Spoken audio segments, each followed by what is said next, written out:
know we haven't driven in the car together in a while. I still can't find a good spot for this camera in the Jeep. Not that where it'll stay. So I'm hoping this will work. You're basically on the tripod in the cup holder. So it's not a great angle for me, okay? I look terrible. Not the best angle to come at me like this, okay?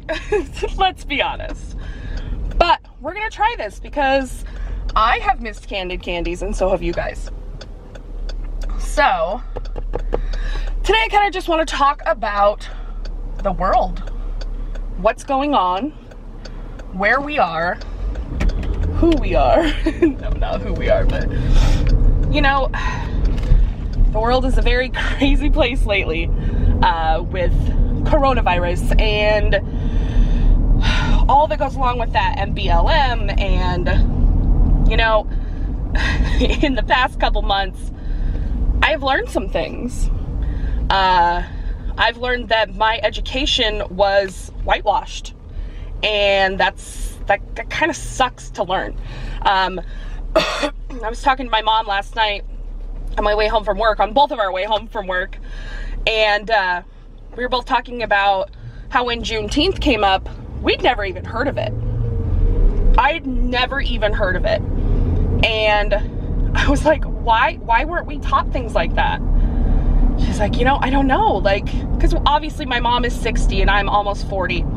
So there's a 20-year gap there where the education system could have got it right and told us more. But I feel like it just, again, got whitewashed, and I hate that.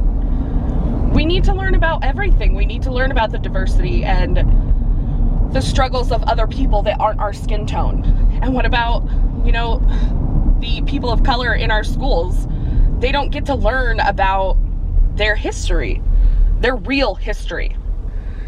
And they grow up at a disadvantage because of that. That's not fair. They're not learning everything.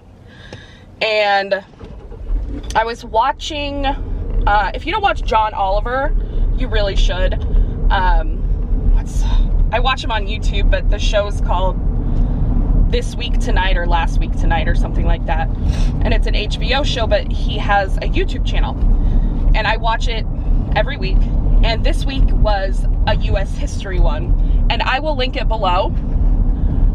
But you can, he really talks about how whitewashed our education is. And it makes me sad. Because we should be learning all of it.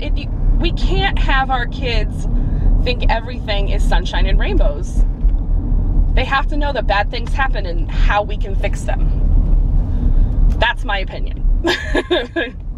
Again, Candid candies are all just my opinion. And, you know, we're going through an election right now. Today is August 4th. My primary ballot is due today. I turned it in yesterday. And in my state, we've, as far as I know, like since I've been, you know, able to vote, we've always had mail-in ballots. And there's this huge discussion about, you know, especially during coronavirus, having people do mail-in ballots. And from a state like mine, where it's always been that way, as far as I know, like as far as my voting life, I don't understand. I don't understand what the problem is. I understand that some of it, they could be contributing to voter fraud and mistaken delivery of, you know, ballots and things like that. But I feel like that's easily found and that's easily, like, figured out because they have to verify each ballot that comes in that matches with a voter. So again, that's something that I need to educate myself more on, I think. And that's a big thing for me, is that I'm finding out now that I need to educate myself on more things, because I don't know a ton of stuff outside my own little world. And I fully admit that. I was talking to a viewer the other day, Stacy, and we were talking about, you know, how I fully admit to being ignorant to certain things. And it's not because, you know, I choose to be ignorant. It just isn't presented to me, and I don't go seek it out. And that's my fault for not seeking it out. And I should try to be up on like more worldly things, but sometimes life just, I don't have time for it, you know? And again, makes me sad. But I wanna be able to feel like I'm educated enough to talk about a subject. And that's why I haven't been doing Candid Candies very much, because I feel like there's certain subjects that I'm just not educated enough to talk about. So I know personally, like I think I was saying, that I need to educate myself a little bit better on what's going on in the world. I'm trying to get you guys to be steady. I'll just go over my glass of ice. Okay. We're fine. Everything's fine. So, the last half of quarantine, I've kind of been talking to this guy. We've been getting to know each other. You guys are not steady. Come on now, camera. Work with me. And we have very differing opinions on politics and certain things. But what I love is that him and I can have calm, compassionate discussions. We listen to each other, and we don't call each other names. He supports Donald Trump. I don't. That's my own opinion. But we're able to still have a discussion. I'm able to listen to him, he's able to listen to me, and we're able to kind of get our points across without arguing. And I love that, and I encourage you guys to do that with people, because I don't know if you guys are on Facebook, but that place is a hotbed of misinformation, and it gets people riled up. I see people delete people and call each other names and just be vicious because they have differing opinions.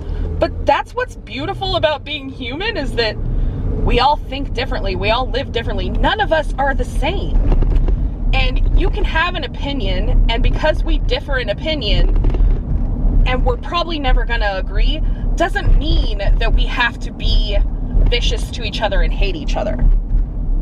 And it's so hard for me as this, I'm a person that just wants everyone to be happy, and you know, I just want everyone to love each other and take care of each other and treat each other with respect. And it gets real hard sometimes. And I encourage you guys to be polite in conversations like that, and you know, try to listen. And I think that's what I love, is when you have compassionate discussions where you're actually listening, instead of just when they say something and you don't agree with it, you're automatically like, nope, you're wrong. Listen to what they have to say. They might have, you know, some kind of opinion or little fact that you didn't know about. And it's okay to be like, wow, I didn't know about that. Thank you for informing me. That's totally okay. I've done it before. You guys have taught me things in the comments section that I didn't know before. And you've encouraged me to go look something up and find out more about it. And I just think that's the beauty of the world. But you know me, I'm sunshine and rainbows. Like, I want to know as much as I can, but still keep my own opinions about things. And I think that's beautiful. But okay, in these trying times, I encourage you guys to listen, be open to learning, and be open to having discussions with people you may not agree with. And the thing about friends is, if you have a friend that has a different opinion than you can agree to disagree, and that's perfectly okay. We can all live in harmony with different opinions. And, you know, I know that some people are going to be like, no, but there's those extremists that are just so far different than you are that you just can't ever think that they're a good person. I get that. I do. I have a few family members that, you know, we have such differing opinions that I just choose to not stay in contact. I hope I can fix this lighting in editing. But, you know, take the time and listen to your friends or your family that have a differing opinion, and maybe you have the piece of information they didn't have that will change their mind. Anyway, thank you guys for watching. Don't forget to like, comment, share, subscribe. I love you guys so much, and I'll see you soon. Bye.